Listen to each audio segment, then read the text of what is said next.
Good afternoon, everyone, and welcome to the Global Decarbonization Accelerator Connect space in the Green Zone. We are live from COP28. My name is Jennifer Gordon, and I'm the director of the Nuclear Energy Policy Initiative at the Atlantic Council. And today we'll be talking about the role of nuclear energy in industrial decarbonization. And to provide keynote remarks and give us a bit of an overview of the U.S. Department of State's FIRST program and Project Phoenix, which are really directly aimed at this topic, at this issue of industrial decarbonization, I am so delighted to introduce the Honorable Ambassador Bonnie Jenkins, Undersecretary of Arms Control and International Security at the United States Department of State.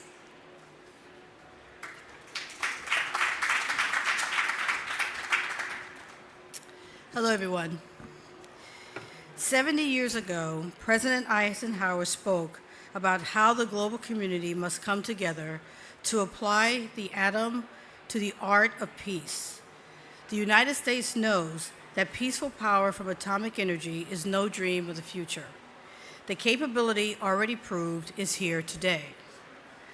This quote from his famous Atoms for Peace speech is what soon became a guiding principle for how we could use nuclear energy, science, and technologies for peaceful purposes, alongside nonproliferation and safeguard measures to ensure that their use remains exclusively peaceful. It is clear that recent advances in nuclear science and technology, like small modular reactors or SMRs, are poised to play an important role in helping countries achieve their goals in economic growth, energy security, and reducing carbon emissions. Industrial emissions account for nearly a quarter of the global carbon emissions. Many heavy industry applications are considered hard-to-abate sectors, largely using fossil-based energy and requiring high-temperature heat processes. Many of this energy can be replaced by nuclear energy or by clean fuels, like ammonia and hydrogen, produced using nuclear energy. We see an enormous opportunity here globally. And we are very excited with the new flexibilities offered by new nuclear technologies to tackle these hard-to-abate sectors. SMRs can provide 24/7 reliable power, complement other clean energy sources, and importantly, use a very small land area and can be built where the end user needs it. This reduces the need to acquire access to large land areas and build out transmission lines. They also have advanced safety features, including designs to withstand extreme weather and seismic events, and can be tailored to match the specific needs of a country's power grid, with the ability to scale up as needed. Important for industrial applications, SMRs can provide both clean electricity and high-temperature waste heat that can be harnessed for industrial applications. They can play a critical role in decarbonizing sectors where transition to clean energy options is difficult, including clean hydrogen production, heavy industrial processes, and water desalination, to meet decarbonization and energy security goals and significantly improve air quality and clean water access needs. These diverse applications can greatly advance possibilities for industry and manufacturing facilities, as well as create jobs. At the Department of State, we are supporting projects to help decarbonize hard-to-abate sectors. For example, we are working with Ukrainian partners under the Foundational Infrastructure for the Responsible Use of Small Modular Reactor Technology, or FIRST, program to assess the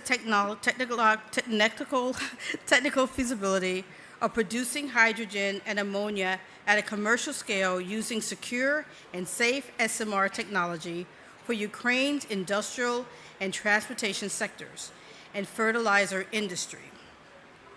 This pilot project was announced by Special Representative Envoy for Climate, Kerry, and Ukraine Energy Minister Galashenko at COP27. It is a first-of-a-kind pilot that demonstrates production of clean hydrogen and at commercial scale using secure and safe small modular nuclear reactor and cutting-edge electrolysis technology in Ukraine. The project seeks to support Ukraine's energy security goals, enable decarbonization of hard-to-abate energy sectors through clean hydrogen generation, and improve long-term food security through clean ammonia-produced fertilizers. Further, it aims to demonstrate Ukraine's innovative clean energy leadership through the use of advanced technologies. This is a great example of partnership between government and private industry. The multinational consortium working together on this are from Argonne National Laboratory, Ukraine's Energoatom National Security and Defense Council, and State Scientific and Technical Center for Nuclear and Radiation Safety, and multiple international private companies. In another example, on November 9th in Bratislava, also under the FIRST program, we kicked off what's called Project Phoenix, Out of the Ashes, a coal to SMR conversion program. SPEC John Kerry announced the initial competitively selected awardees of this program in September of this year. That includes Slovakia, Poland, and the Czech Republic. Project Phoenix, also implemented under the FIRST program, is now providing support for feasibility studies and other technical assistance to those countries and helping them in transitioning their coal assets to secure and safe small modular reactors. While the focus of the initiative is to fund SMR feasibility studies and provide other technical and advisory services to facilitate these conversions, we also want to create a program that builds a partnership with countries, permitting the retaining of local workforces and growth of local jobs. We already saw the great enthusiasm from the initial recipients of support at our Project Phoenix launch event for 19 countries in Bratislava last month, and my team has already been engaging with partner countries to implement the program. One of the recipients of Slovakia is exploring the use of small modular reactors to decarbonize its steel industry.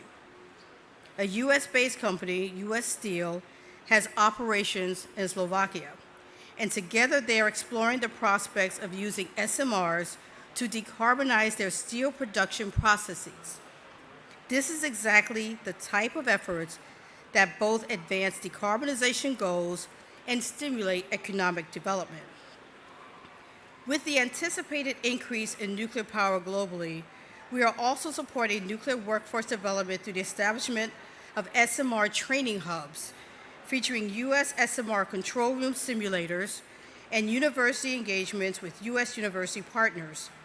We launched an SMR regional training hub in Romania at the University Polytechnica in May of this year. Industrial off-takers also represent an important economic opportunity for private sector investment in nuclear energy. The United States is eager to work with partners to explore the use of advanced nuclear energy for industrial applications. While we are delighted by the enthusiasm of the FIRST program, one challenge is that we consistently face is not being able to meet the high demand. I continue to work to ensure we have the ability to support these efforts, and I am grateful for our partner countries' keen interest in collaborating on these activities. We see this growing interest in nuclear energy not only through our programmatic efforts, but also more broadly in climate policy. As many of you know, just this past weekend, SPEC Kerry announced a declaration to triple nuclear energy with well over 20 countries earlier this weekend. The declaration recognizes the key role of nuclear energy in achieving global net zero greenhouse gas emissions by 2050. We seek to ramp up our outreach and capacity building efforts to meet this demand. In the near term, the successful deployment of advanced reactors built on decades of research is both a challenge and opportunity to meet the moment in addressing the climate crisis. First-of-a-kind deployments can be difficult, and we are committed to doing everything that we can to deploy these technologies to combat the climate crisis and increase access to clean energy. Both in the near and long term, ensuring cooperation through entities such as the IAEA remains important to nuclear energy future. The U.S. has provided over $640 million to support the IAEA Peaceful Uses Initiative since 2010 to build capacity among member states in the peaceful application of nuclear technologies. We recognize and support the IAEA's activities in supporting its member states upon request to include nuclear power in their national energy planning in a sustainable way that adheres to the highest standards of safety, security, and safeguards. And in that way, we sincerely appreciate the IAEA's Atom for Net Zero initiative as an opportunity for stakeholders to exchange expertise. I want to thank you all for taking time to listen to me, and once again, so very happy with the way in which COP28 has really embraced nuclear energy, and look forward to more of these type of discussions in the future. Thank you.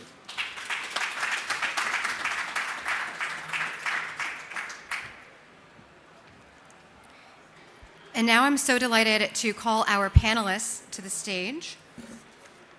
First, John Wagner, who is the director of Idaho National Laboratory.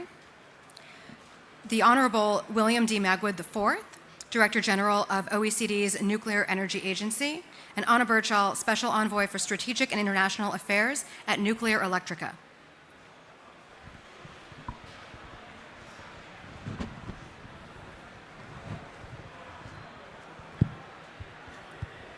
Well, welcome to our panelists. And John, I'd like to start with you for a bit of a technical piece of this conversation. The Idaho National Laboratory, INL, is doing so much work on industrial applications and applications for nuclear beyond power. So could you give us a little bit more detail? Certainly.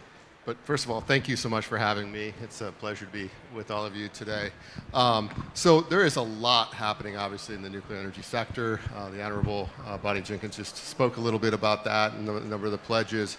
And maybe just for a little bit of context, I represent the Idaho National Laboratory, the Department of Energy's national laboratory that focuses on nuclear energy research, development, and demonstration. So we're an applied energy laboratory, so we're looking at what are the applications for us to apply technologies to that will make a difference and make an impact worldwide.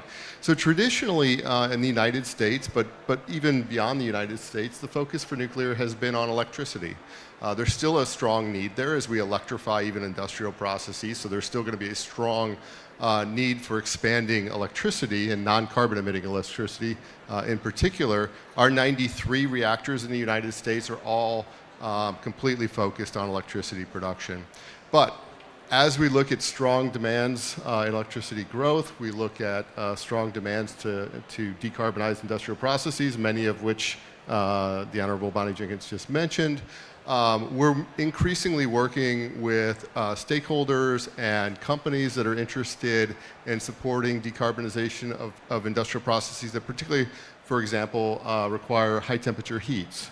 It's a great example of that in the U.S. is the DOE project with Dow Chemicals and X-Energy to deploy one of their high-temperature gas reactors. Now, I know in the broader community, sometimes it's confusing about why do we have so many different nuclear technologies and different sizes and so forth. And it's really driven by the different use cases, whether that's a remote community in Alaska that doesn't need a lot of power but might need things beyond electricity, like electricity and heat, to a Dow Chemicals that needs tremendous amounts of electricity and tremendous amounts of high temperature steam for their processes. So I've probably gotten a little bit off track with you, but what we're working on at the laboratory is, one, demonstrating that we can do this again with new reactors going operational this decade, but also how then we use those. And a great example, I'll just do maybe one or two, is our Marvel reactor. So that we're working hard on a very small system to go operational in 2025. I think about one value of this is learning how to do this again as a nation. We haven't done this in a while. Two is then having an R&D platform that will help determine what is the broader applicability of these so-called microreactor systems for doing things like cogeneration, electricity and heat production, and other uses. It's got enough sort of size to make it relevant for demonstrating those sorts of things. And then another application that's of a lot of interest that one of our projects speaks to, it's a project, it's a partnership. You're going to hear a lot about partnerships from me with Southern Company and TerraPower, is the molten chloride reactor experiment.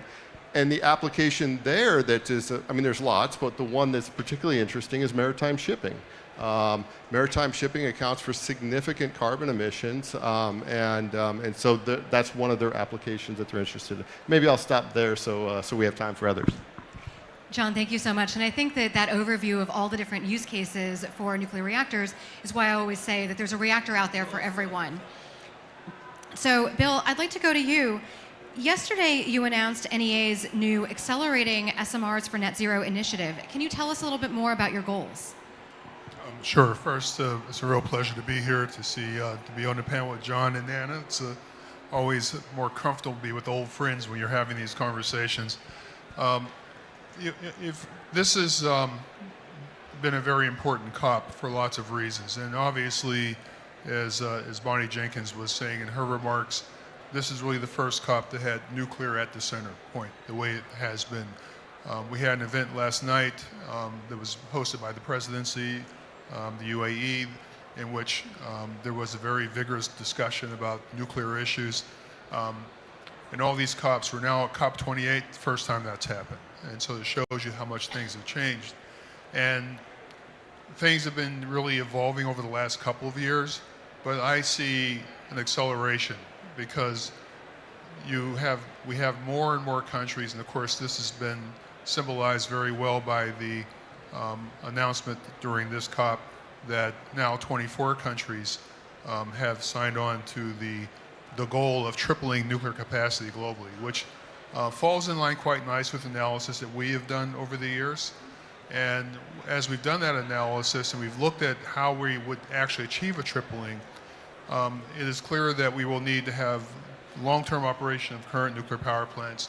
We will need new large-scale light water reactors, but we will also absolutely need small modular reactors to fill the roles, just as John was indicating. And there's a lot of different possibilities out there for microreactors and small reactors, mobile reactors, perhaps shipboard marine reactors. All this is on the table. All this is being explored by many people. But at the same time, we also recognize that there are significant institutional, regulatory, legal, and other infrastructure issues that have to be addressed. And we held a ministerial meeting just at the end of September at the NEA in cooperation with the government of France, where we brought together 20 ministers and about 40 CEOs. And the conclusion of that was that there are important issues such as supply chain, skills and education. Financing, of course, is very large in that. But really, there's really many, many other issues that have to be addressed.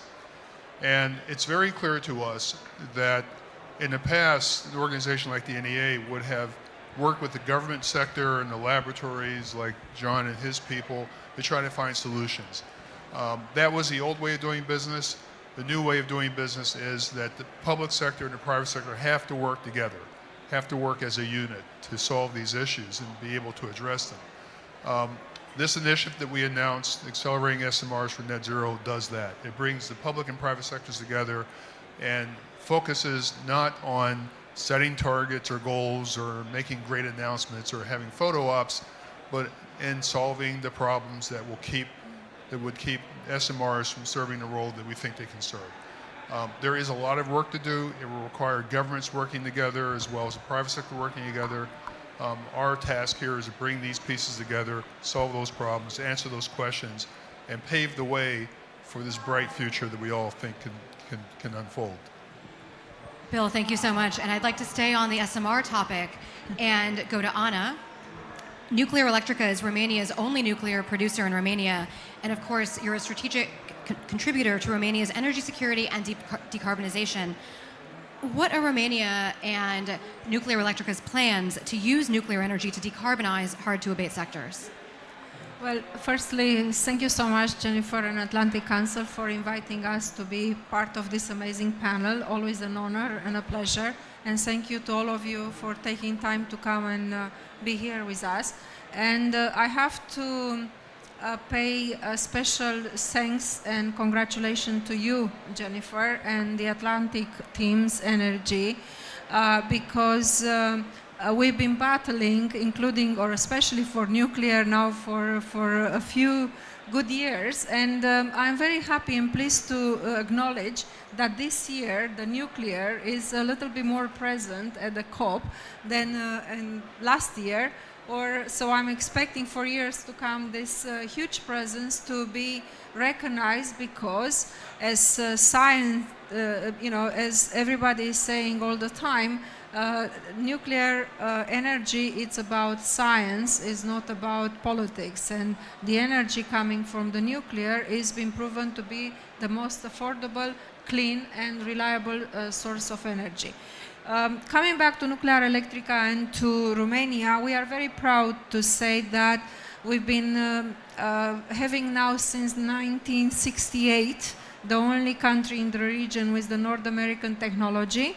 We are having 2 units and we are building 2 other units. We are refurbishing 1 unit. That means we are adding 30 more years of life to that unit, and complementary, we are at the forefront deploying the SMR first in Europe, and we are very proud of that, because we've been showing and we've been advocating that the SMR technology is a safe technology and is complementary to the large-scale reactors, showing that actually you can provide energy as a source of clean energy, and quite frankly you are not going to achieve the decarbonization goals without the nuclear. So Nuclear Electrica is at the forefront, as I said. In fact, last year at COP we made a big announcement for the steel, for example. We've been proving that actually we take actions, and we've been signing a memorandum of understanding with a leading European steel producer to explore the cooperation for the SMR project in Romania, which could have a great impact also on achieving the production of green steel in Romania. So practically what we are trying to do, and we are doing it, because you know us, we are very determined, banking on our excellent experience and expertise, we are creating a green ecosystem that will be an example, not just for others in Romania. We are creating that industrial hub with the SMRs and showing by and leading by example for other sectors, not just steel, but cement, data centers, and so on and so forth, showing that practically you can do it. And we trust that our example will inspire further industrial actions and a more and rapid deployment of the SMRs, not just in our region, Central Eastern Europe, but in Europe as well and worldwide, because again, in our region, energy is not just a matter of providing a reliable, cheap source of energy, but it's a matter of security as well. Anna, thank you so much. And I really love this notion of Romania as a regional industrial hub and a regional clean energy hub. And I think that's so important. And John, I'd like for us to also to talk about this idea of the regional to global narrative and how what we do in our regions really impacts the international sphere as well. You and I and INL and the Atlantic Council, of course, are working on this Frontiers project, where we look at applications, generally off-grid applications, for microreactors in states in the Mountain West. But how do you see what we do in that region as bringing the benefits of those reactors to the global market as well? Yeah, thanks so much. And of course, thanks for your partnership on the Frontiers project. I'll talk a little bit, I'll expand on this, but really the short answer is demonstrating the possibilities that then others can take advantage of. But one of the things that's been so exciting for me as a nuclear engineer, and so I'm an unapologetic nuclear engineer for my career, is to see the substantial growth and interest over the last few years, it continues to accelerate with arguments like the 3x of nuclear energy by the 24 countries now. And that was sort of unthinkable 10, 20 years ago. And so to watch it, and it's, sometimes nuclear, it seems like it doesn't move that fast. Things are moving very fast right now, and that's very exciting. But going back to the regional to global, but themed on that, we've, as we talk to for those of you who don't live in the United States, the upper northwestern portion of the country, states like Wyoming, for example, I'll start there perhaps, where is a state in the U.S. that actually is a major energy producer, primarily fossil-based, but they're very intelligent and very used to being an energy state. But they're looking at their future. They have a governor in their state who's very forward-looking. And so that opened up opportunities first just to have the conversations about what role could nuclear play in Wyoming. Now, many of you probably would think about Wyoming. You might even think about Kimmer, Wyoming, and the TerraPower Natrium project. That's one example. It's a big one. And by the way, on that project, a lot of times people will think about people don't want nuclear in their town or in their city. We're finding the exact opposite of that, not in every single state, but in many states across the United States. And so when the company that was going to pursue that TerraPower project was looking at 4 different sites in Wyoming, they were actually competing to win that project. So Kimmer sort of won that project. Now going back to, but beyond that, there's a whole lot of opportunities in Wyoming, and then I'll talk about Alaska, for sort of off-grid applications. These states don't have interconnectivity for their electricity grids, and so smaller systems are very interesting, not just for, say, remote communities in Alaska and Canada, but also for remote mining applications and other places where you need power but you have no grid access. And so what we're doing in terms of then to the regional to global, we're working with these regional partners. You might not think about Alaska as regional, but we do. In Montana and Utah, Utah has significant coal plants that they're looking to divest in and replace for their energy production needs. So we're working locally, and as we demonstrate that these systems actually work and what they cost for these different applications, again, whether that's remote communities in Canada, particularly BWXT has a micro reactor project in Wyoming, then that others see what is an option for them to actually use. And so one of the big things we're trying to do in the United States is to demonstrate these reactors so that other countries don't have to do that first-of-kind demonstration, but then can benefit from it. John, thank you so much. And I think one thing, too, about the Frontiers project is that it's really being led by the states and also by the private sector. And so, Bill, I'd like to go to you because you mentioned public-private partnerships and the importance of working with them and encouraging them to deploy SMRs. So to what extent are you engaging with the private sector on this new initiative, and what do you see as the role of the private sector?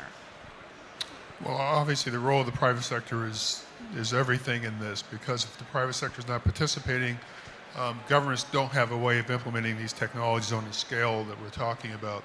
So there's already a lot of public-private partnerships have taken place. In fact, almost all the, I think it's fair to say, all the technologies that really have a reasonable chance to play a role in the energy transition in the 2030, 2035 time frame have benefited from government investment.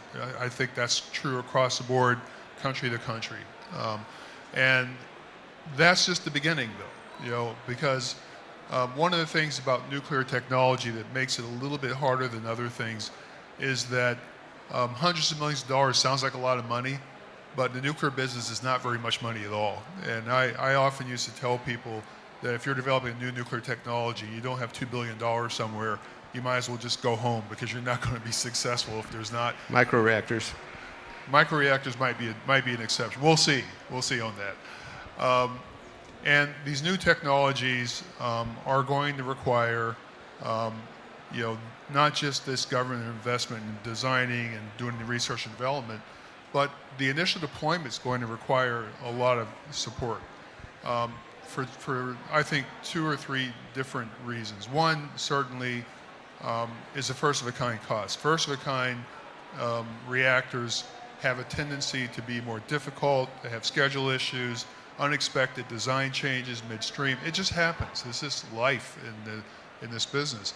And in the past, we were very good about absorbing those into projects and not having to be big perturbations. We're less good at that these days. We don't have the experience yet. I think we'll grow that experience, but today, these perturbations can be very destabilizing for projects because it's not just design issues or manufacturing issues, it's also supply chain issues that can create these problems. So there's larger risk with first-of-a-kind projects than with the rest of the projects. And I think that ultimately there's going to have to be a way to mitigate those risks. And I think government can play a role in that. But there's also, on top of that, I guess what I would call it an ecosystem in which new reactor technologies are going to need to operate.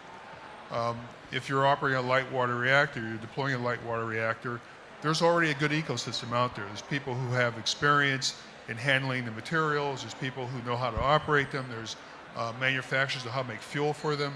But if you go to something completely different, molten salt reactors, we don't have the ecosystem. And so there's going to have to be a supply chain and ecosystem that will be created around these new technologies. It just doesn't exist today. And I don't see that happening in an effective and quick way unless there's government support. So I think there's a huge role for the public sector, but I see this as largely being led by the private sector. And I know, John, a lot of the programs that you're running at Idaho National Laboratory really are private sector driven. Not the old way where the labs or the DOE would come up with the technology and then try to convince the private sector, this is really good technology, you should come join us. That's not the way it works anymore. And so I look at these roles as being more or less co-equal. Both are necessary, and particularly if we're going to see these technologies implemented in a time frame that's relevant, which really means just the next decade or so, you've got to have a big role for the public sector. May I add? Well, I completely agree, Bill. And one of the things that may be lost on some is that to develop new nuclear fuels, materials, reactors, you need significant infrastructure. You need things like hot cells. You need access to the materials themselves. And as a national laboratory, we can provide that to the private sector developers so they don't have to do those literally billions of dollars of investments themselves. Well, look, I'm going to jump, I promise, just a really quick point, because it's a really extraordinarily important point. And as John knows, painfully, I think, even in our countries today, and all the NEA countries today, we don't have all the infrastructure we need to do what we think are necessary. There are no fast neutron reactors in operation in Europe, North America, Japan, the places where these technologies were created in the first place. We don't have access to those research reactors. Russia has a research reactor that's very good, but we don't have access to that right now. So it's a big problem, and that's another area where I think the public sector needs to make a big investment and provide that kind of research infrastructure. Absolutely. Thank you so much, Bill, and thank you, John, as well. And I really think that nuclear energy innovation ecosystem is so crucial. And I think I want to turn a little bit from the discussion of the role of the private sector. And Anna, I want to talk with you a little bit about the role of government, because you and I have talked a lot about nuclear's inclusion in frameworks like the EU's green taxonomy. I had a great conversation the other day about Canada deciding to include nuclear energy in its green bond framework. And I think also just the fact that we are here at the world's premier climate conference, suddenly with nuclear at the front and center, I think is opening up whole new worlds for nuclear to really be accepted in the climate community and to be accepted as a zero carbon source of energy. So Anna, talk to us, what's next? How can we encourage more of this great progress? Well, Jennifer, indeed, you are very right. And listening to John and Bill, practically what you are doing is laying the right foundation for seeing that every single penny that is spent on nuclear, being on a research or manufacturing, is not a spending, is actually an investment in the present and in the future. And as I was mentioning in my previous intervention, I am incredibly proud and happy to see that the nuclear is regaining its role on the international stage, is not the bow in the room anymore, and is not the one being put on the corner to not be touched, because you know what?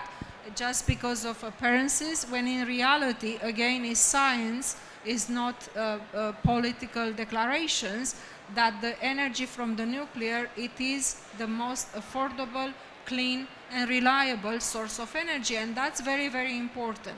So, you know, John, congratulations to you, all the efforts that you and your team are doing, and the OECD level, you know, just to promote what the nuclear is. And of course, Jennifer, again, I'm not repeating, but what you've been doing and helping us when we've been battling not just the taxonomy, and we still have a lot of work to do on that, because we do need to, if I may say, in a very candid way, we need to continue to educate the financial institutions to understand that actually investing in financing the nuclear projects, being on a traditional large-scale nuclear power plants or the SMRs, while at the beginning it might look expensive, in reality, when you do the math, and it's math, it's science, again, it are not populist declarations, you will see that actually is the most affordable and cheaper sources of energy. And that's why it is an investment, is not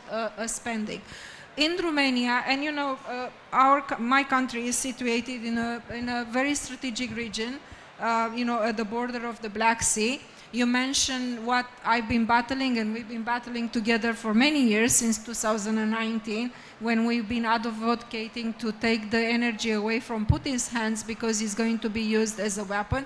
And you saw the Undersecretary, we all heard the efforts of helping Ukraine as well, and Romania is doing its part, not just helping Ukraine, but helping the Republic of Moldova, providing the energy. So being in this strategic region, that's of course is continuing to make us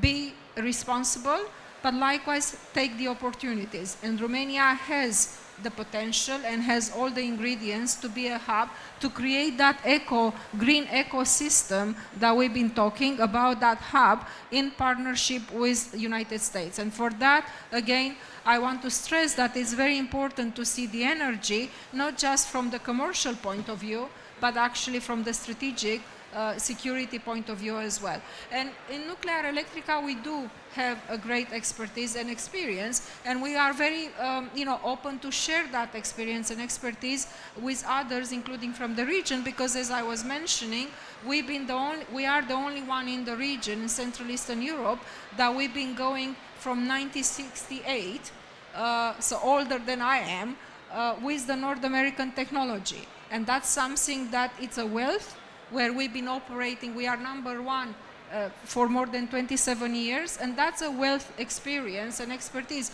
And maybe a little bit later I could elaborate that we are a very good experience when it comes to the training as well at the university, because we are again in the region the ones that we've been having, including a master, especially on the nuclear. And human resources is, you know, it's a wealth, and that's something that we need to continue to invest in it. Absolutely. Thank you so much, Anna. And I really want to emphasize your point about reframing the way that we think of nuclear as a cost, and instead thinking about it as an investment, and really, as you said, an investment in our future. And very unfortunately, this is all the time that we have. This was such a wonderful conversation. Please join me in thanking our panelists. And for thanking Jennifer. Thank you. Thank you, John and Bill Thank you, and Jennifer. Anna. Thank you.